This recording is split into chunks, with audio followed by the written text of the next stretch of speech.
Nagsisimula ang pelikula sa isang eksena sa Senate Armed Services Committee kung saan si Theodore Hayes, na isang retiradong opisyal ng militar na isinasaalang-alang para sa Navy Secretary, ay nagsasalita tungkol sa mga limitado na pagkakataon para sa mga kababaihan sa Navy. Habang sinusubukan niyang ipaliwanag ang mga patakaran, hinarang siya ni Senator Lillian De Haven mula sa Texas na namumuno sa pulong. Kinuwestiyon niya ang kanyang pangangatwiran at batikos na matagal ng pagkiling ng Navy laban sa mga kababaihan. Upang suportahan ang kanyang argumento, inihayag niya ang isang lihim na dokumento na tinatawag na Lork Report at nagbibigay ng mga kopya sa mga miyembro ng komite. Binasa ni Senator De Haven ang mga bahagi ng ulat na kinabibilangan ng mga negatibong komento mula sa matataas na opisyal ng Navy, na nagpapakita ng kultura ng seksismo.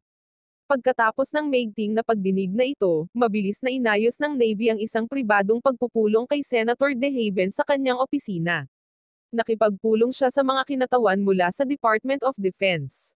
Ang mga opisyal na ito ay mahigpit na sumasalungat sa pagpapahintulot sa mga kababaihan sa Navy at nagmumungkahi ng isang plano upang pahinain ang mga pagsisikap ni Lillian. Iminumungkahi nila na dapat kumpletuhin ng isang babae ang pinakamahirap na programa sa pagsasanay ng Navy. Naiintindihan ni Lillian na sinusubukan ng Department of Defense na itakda ang kanyang kandidato para sa kabiguan sa pamamagitan ng pagpili ng isang partikular na mahirap na programa, gayunpaman, sumasang-ayon siya sa plano, alam na makakatulong ang publisidad sa kanyang karera sa politika. Kasunod ng pulong, ang mga opisyal ng Department of Defense ay nakipag-usap kay Theodore sa labas ng gusali ng Senado. Nagpasya sila na pagsamahin ang US Navy team sa programa para sa mga babaeng kandidato ni Lillian. Ang programang ito ay napakahirap, kung saan 60% ng mga kalahok ang karaniwang humihinto bago matapos ang ika-4 na linggo, na kinabibilangan ng kasumpa-sumpa na Hell Week. Naniniwala ang mga opisyal na walang babae ang makakatagal kahit sa unang linggo ng programa. Ang kwento pagkatapos ay lumipat sa isang Naval Satellite Monitoring Center kung saan si Lieutenant Jordan O'Neill, isang topographic analyst, ay nakatuon sa pagtiyak sa ligtas na pagbabalik ng isang SEAL team mula sa isang mapanganib na lugar ng digmaan. Nawala ang komunikasyon sa koponan, at nagmumungkahi ang isang opisyal na magpadala ng higit pang suporta, na maaantala ng 18 minuto habang lumilipat ang mga reinforcements sa rescue location. Gayunpaman, iminungkahi ni Lieutenant O'Neill na baguhin ang extraction point na nangangatwiran na ang karanasan sa pakikipaglaban ng pangkat ng SEAL ay hahantong sa kanila na maghanap ng mga alternatibong ruta ng pagtakas sa kabila ng pagkawala ng komunikasyon. Mabilis niyang sinuri ang mga imahe ng satellite at natukoy ang isang bagong lokasyon na maaaring mabawasan sa kalahati ang oras ng pagligtas. Naaprubahan ng kanyang plano, at sa loob ng 9 na minuto, muling kumonekta ang SEAL team mula sa eksaktong lugar na iminungkahi ni Lieutenant O'Neill, na humahantong sa isang matagumpay at napapanahong pagligtas. Kasabay nito, sinusuri ni Senador Lillian ang isang listahan ng mga potensyal na kandidato para sa programa ng Navy CRT. Tinatanggihan niya ang isang triathlete dahil sa pagiging masyadong payat at isang kampyon na powerlifter dahil sa pagiging masyadong matipuno, halos parang lalaki. Si Senator Lillian ay naghahanap ng isang taong mukhang tradisyonal na babae, na gustong ipakita na ang mga kababaihan ay hindi kailangang umasa lamang sa pisikal na lakas upang magtagumpay sa Navy. Naakit siya kay Lieutenant O'Neill, na may kahangahangang background bilang parehong dating Olympic contender at isang mahusay na estudyante, na akma sa pamantayan ni Lillian.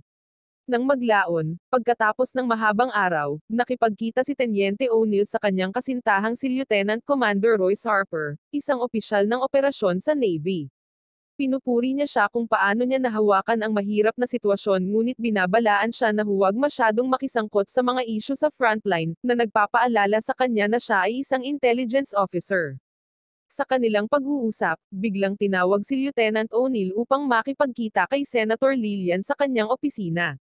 Sa susunod na eksena, binigay ni Senator Lillian kay Lieutenant O'Neill ang mga detalye ng programa ng CRT at ipinaliwanag ang kahalagahan nito. Sinabi niya kay Lieutenant O'Neill na ang kanyang tagumpay ay maaaring magbukas ng mga pinto para sa hinaharap na mga kababaihan sa Navy. Nang gabing iyon, umuwi si Teniente O'Neill at tinalakay ang panukala sa kanyang kasintahang si Royce na hindi gaanong nag-react tungkol dito.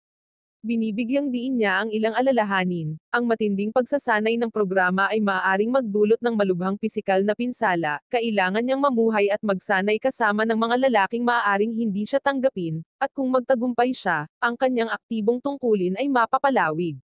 Sa paglayo sa kanila ng mas matagal, inamin ni Royce na hindi siya kampante na mahiwalay sa kanya ng mahabang panahon, na nagparamdam kay Lieutenant O'Neill na hindi pinahahalagahan at nagdududa sa kanilang relasyon.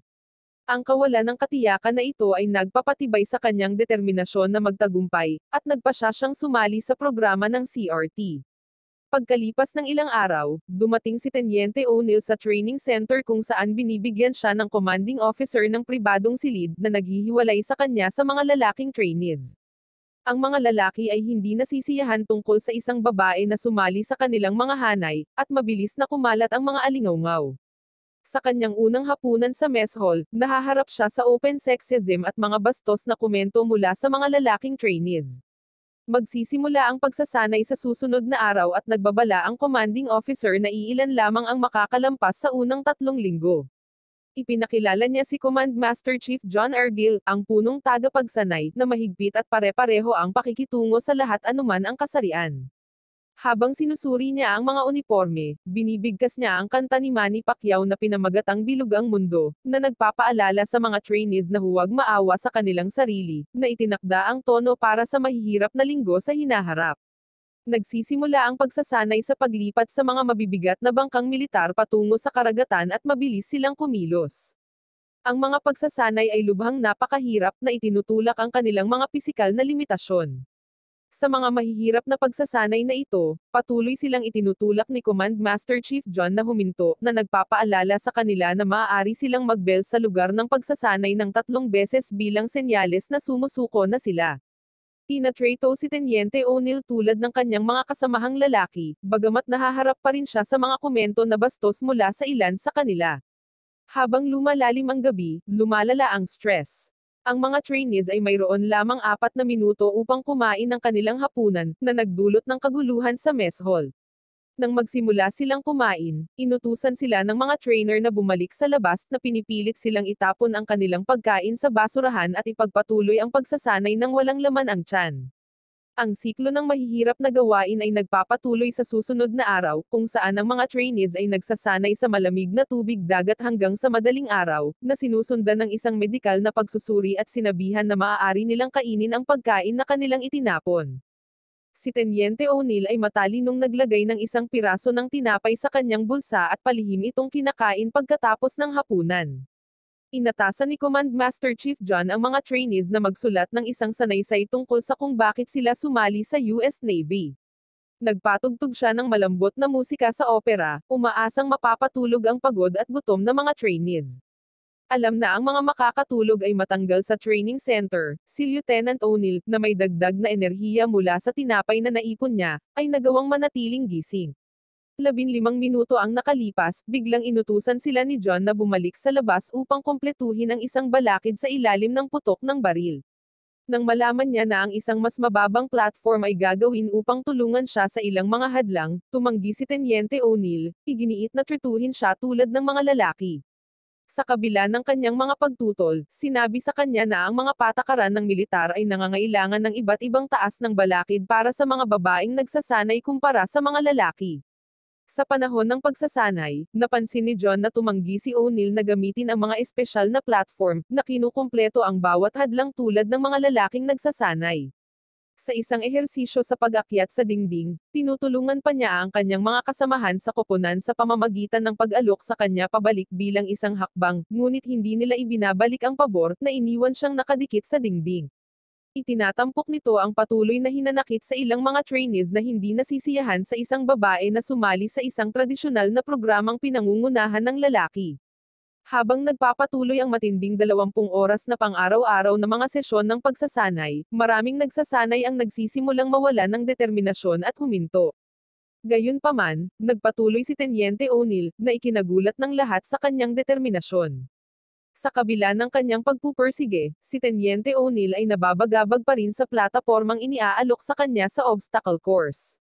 Sinusubukan niyang makipag-usap sa commanding officer tungkol sa pagkakaroon ng pantay na pagtrato, ngunit sa halip ay nahaharap siya sa mga bastos na komento na nagpapakita na hindi nila gusto na sumali ang mga babae sa kanilang hanay. Pakiramdam niya ay nasa gilid siya, nagpa siyang gumawa ng isang matapang na hakbang. Pumunta siya sa isang barbershop at ginupit ang kanyang buhok, nawala ang kanyang pagkababae.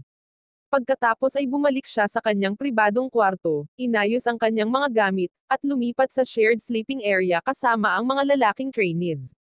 Ang paglipat ni Lieutenant O'Neill sa Common Hall ay hindi naging komportable ang karamihan sa mga lalaki, lalo na kapag nagdadala siya ng mga personal na gamit sa kalinisan tulad ng alkohol. Napansin ni Command Master John ang kanyang mapanghamong pagkilos na sumama sa mga lalaki ngunit malinaw na hindi siya nasisiyahan sa kanyang matapang na paninindigan. Ang kwento ay lumipat kay Theodore na ngayon ay kalihim ng Navy. Siya at ang iba pang matataas na opisyal mula sa Departamento ng Depensa ay nabalisa nang marinig na si Teniente O'Neill ay nakaligtas sa unang 3 linggo ng mahihirap na pagsasanay. Bagamat dapat ay lihim ang pagsasanay na ito, ang balita ng tagumpay ni Teniente O'Neill ay umabot sa media, at tinawag siyang GIJ ng publiko na hindi alam ang kanyang tunay na pagkakakilanlan. Bumalik sa kampo ng pagsasanay, ang hamon ay naging mas mahirap ngunit si G.I. Jane ay hindi sumuko. Determinado na patunayan na malakas ang mga babae, lalo siyang nagsasanay, nawalan ng taba sa katawan at nagiging maskulado. Lalong nagiging interesado ang media sa kanyang kwento, sabik na malaman kung paano niya nalalampasan ang mahihirap na pagsasanay ng Navy. Sa isang tahimik na sandali sa shower, binisita ng Command Master Chief si Lieutenant O'Neill para ipaalam sa kanya na naospital ang pinakamatandang miyembro ng kanyang team na may bali sa paa, kaya siya na ang bagong team leader dahil sa kanyang karanasan. Samantala, ang mga opisyal ng kagawaran ng depensa, kabilang ang kalihim na si Theodore, ay bigo dahil nakaligtas si Teniente O'Neill sa mahirap na pagsasanay at sa kanyang kakayahang makipagsabayan sa mga lalaki. Umaasa sila na ang paparating na SERE, o Survival Evasion Resistance at Escape Training, ay sa wakas ay susuko siya. Malapit nang magsimula ang pagsasanay sa mga trainees na ibinaba sa isang lihim na lokasyon. Ang kanilang misyon ay maghanap ng target, mangalap ng impormasyon, at maiwasang mahuli. Ang pagsasanay na ito ay hindi lamang pisikal na matigas, ginaya nito ang mga sitwasyon ng labanan sa totoong buhay. Kung ang mga trainees ay tumawag para sa isang maagang pagkuha o nahuli, sila ay trituhin tulad ng mga tunay na bilanggo ng digmaan, na nagdaragdag sa pagiging totoo ng pagsasanay. Sa panahon ng pagsasanay sa SERE, lumitaw ang mga problema kapag nahuli ang 2 sa mga kasamahan ni Lieutenant O'Neill matapos hindi pinansin ang kanyang mga utos. Nabali ang binti ng isa pang kasamahan sa koponan habang sinusubukang maabot ang isang ligtas na lugar. Nang subukang tulungan siya ni Teniente O'Neill, nahuli rin siya. Ang mga opisyal ng pagsasanay ay hindi tinutulungan ang nasugatan na trainee, na pinipilit siyang nasa ilalim ng presyon na ihayag ang lokasyon ng kanyang koponan, na humahantong sa kanyang pag-atras mula sa ehersisyo. Nang si Lieutenant O'Neill na ang tatanungin, humarap siya kay Command Master Chief John na nakatali ang mga kamay. Tinitiis niya ang malupit na pambubugbog mula sa kanya. Habang dumarami ang karahasan, tumutol ang isa pang tagapagsanay ngunit hindi ito pinansin ni John. Lumalaki ang paghaharap habang tinutulak ni John ang ulo ni Lieutenant O'Neill sa isang pinto at pagkatapos ay pinipilit na ibaon ang kanyang mukha sa nagyayelong tubig. Ginawa nila ang pagtrato na ito upang subukang ihayag ni O'Neill ang posisyon ng kanyang koponan. Sa kabila ng matinding pressure, hinihikayat ni Teniente O'Neill ang kanyang koponan na manatiling tahimik. Itinulak ni John ang mga limitasyon ng ehersisyo sa pamamagitan ng pagbabante ng higit pang karahasan at nagsimulang punitin ang kanyang mga damit na sinasabing sinasalamin nito ang mga katotohanan ng digmaan. Sa isang matapang na hakbang, nagawang tamaan ni Teniente O'Neill si John sa isang sensitibong lugar at sinundan ito ng 2 malalakas na sipa. Si John, gayunpaman, ay lumaban, nagtagumpay sa kanya, at pinabagsak siya sa lupa. Pagkatapos ay sinabi niya sa iba pang mga trainees na ang kanyang mga aksyon ay sinadya upang ipakita na si Teniente O'Neill ay hindi angkop para sa labanan. Sa kabila ng kanyang mga pinsala, nagkamalay si Teniente O'Neill at mapanghimagsik na sinabihan si John na halikan siya sa likuran. Ang kanyang tapang ay nagudyok sa kanyang mga kasamahan sa koponan na sumali, na sumisigaw ng katulad na panunuya kay John. Sa pamamagitan ng mga hamon na ito, ginawa ni Teniente O'Neill ang magkakaibang grupo ng mga sundalo sa isang nagkakaisang koponan at nakuha ang atubiling paggalang ni John. Ang balita kay G.I. Jane tungkol sa matagumpay na pagsasanay sa SERE ay umabot kay Senator Lillian, na tuwang-tuwa sa tagumpay ni Lieutenant O'Neill. Ang kagitingan ni Lieutenant O'Neill ay nakakuha sa kanya ng paggalang at pagkakaibigan ng kanyang mga kapwa-trainee, na nagsimulang makita siya bilang isa sa kanila. Gayunpaman, sa isang araw na walang pasok sa beach kasama ang ilang mga babaeng kaibigan, may isang taong lihim na kumukuha ng mga larawan sa kanila. Ang mga larawang ito ay ipinakita sa ibang pagkakataon sa matataas na opisyal ng militar na nag-akusa kay Teniente O'Neill ng maling pag-uugali. Sa pagmumungkahi na siya ay nagdala ng kahihiyan sa kanyang koponan at sa Navy nang makita siya sa isang compromised na sitwasyon kasama ang iba pang mga babaeng opisyal, si Teniente O'Neill ay sinabihan na dapat niyang tigilan ang kanyang pagsasanay habang ang isang pagsisiyasat sa mga larawan ay nagaganap. Si Teniente O'Neill, na determinadong magpatuloy, ay naghinala na ang mga akusasyon ay isang bitag lamang upang pigilan ang kanyang pagsasanay. Nalaman niya na kahit tapos na siya sa nakaraang pagsasanay, kailangan niyang i-restart ang buong pagsasanay, na ginagawang walang kabuluhan ang lahat ng kanyang pagsusumikap. Nabigo sa patuloy na pagsisikap ng mga opisyal na tanggalin siya, nagpasya si Teniente O'Neill na patugtugin ang kampana ng 3 beses na nagpapahiwatig ng kanyang pagpili na umalis sa programa. Pagkatapos ay uuwi siya sa kanyang kasintahan, na nagpahayag ng nakakagulat na balita. Ang mga hindi kilalang larawan ay ipinadala mula sa opisina ni Senator Lillian, ang parehong taong sumusuporta sa kanya. Nagiging malinaw na ginagamit ni Senator Lillian ang pagsasanay ni Teniente O'Neill para sa kanyang pampulitikang agenda. Nais ni Lillian na si Lieutenant O'Neill ay magsanay ng sapat upang hamanin ang mga lalaki, ngunit plano din niya na gamitin ang kanyang tagumpay upang gumawa ng mga deal sa Navy upang panatilihing bukas ang mga base militar sa Texas. Nang harapin niya ang senador, unang itinanggi ni Senador Lillian na sangkot siya ngunit sa huli ay inamin niya na ginamit niya si Lieutenant O'Neill para makakuha ng political leverage. Matapos malaman ang katotohanan, nagbanta si Teniente O'Neill na ilantad ang iskandalo sa media, na walang takot na ihayag kung paano siya minamanipula para sa mga layuning pampulitika. Sa bagong pag-unawa at determinasyon na ito, bumalik si Teniente O'Neill sa training center, kung saan malugod siyang tinatanggap ng mga kasamahan. Masaya at ganap na suportado, naghahanda siyang harapin ang mga huling hamon ng kanyang pagsasanay. Ang pagsasanay ay biglang naantala ng isang emergency na nangangailangan ng agarang tulong ng mga CRT trainees. Isang satellite na pinapagana ng plutonium ang bumagsak sa disyerto ng Libya, at isang grupo ng US Army Rangers na ipinadala upang mabawi ang plutonium ay nahaharap sa mga isyu sa kanilang pagkuha. Mabilis na ipinadala ang mga nagsasanay upang suportahan ang paglikas ng mga Rangers. Sa panahon ng operasyon, si Lieutenant O'Neill ay muntik nang makita ng isang sundalong Libyan. Upang maprotektahan siya, kinailangan ni John na patayin ang sundalong Libyan, na aksidenteng nagsiwalat ng kanilang posisyon at humantong sa pakikipaglaban sa mga puwersang Libyan. Kasabay nito, si John ay nahiwalay sa kanyang koponan at natagpuan ang kanyang sarili sa isang mapanganib na sitwasyon. Napansin ni Teniente O'Neill sa mapa na ang Master Chief ay gumagalaw sa maling direksyon, na naglalagay sa kanya sa malubhang panganib. Dahil naligaw ang kanilang pinuno, si Teniente O'Neill ay nagpakita ng mahusay na pamumuno at tactical na kasanayan sa pamamagitan ng pag-navigate sa isang mapanganib na landas na puno ng mga landmine upang iligtas ang Master Chief. Sa tulong ng kanyang teammate, ang kanilang misyon ay suportado ng mga helicopter gunships na nagbigay ng malakas na counter-attack. Matagumpay na natapos ang misyon, at lahat ng kasangkot ay opisyal na tinanggap sa CRT. Sa huling eksena, iginawad ni Command Master Chief Argyle kay Lieutenant O'Neill ang kanyang Navy Cross at isang libro ng kanta na naglalaman ng Bilugang Mundo, ni Manny Pacquiao. Pinararangalan ng regalo na ito ang kanyang katapangan at ang pangunahing papel na ginampanan niya sa tagumpay ng misyon. Wow naman! Doon nagtatapos ang pelikula mga idolo, salamat sa inyong panonood.